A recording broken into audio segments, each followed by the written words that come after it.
Doctor గారు, సహజంగా అందరికీ చర్మ వ్యాధులు, గురకలు, మూర్ఛ వ్యాధులు లాంటివి వస్తుంటాయి కదా, అలా వచ్చినప్పుడు ఏం చేయాలంటారు? అందుకు మూలికా వైద్యం అంటే దీని పేరు కుప్పింటాగని తెలుగులో అంటాం. దీని పేరు విశ్వరూపి సంస్కృతంలో.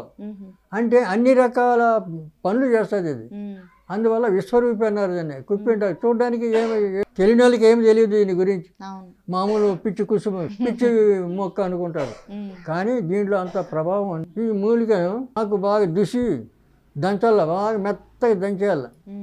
అంటే మిక్సీలు వేయకూడదు, నూరాలి. నూరి దాంట్లో సున్నం కలపాలి.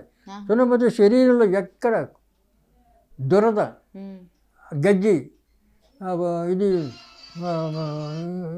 ఇంకా తామ్రం, ఇటువంటి శరీరం మీద ఎక్కడ ఉన్నా అక్కడ రాయాలి. రాస్తే 3 పూట్లు మామూలు అయిపోతాయి, చర్మం మొత్తం పోతుంది.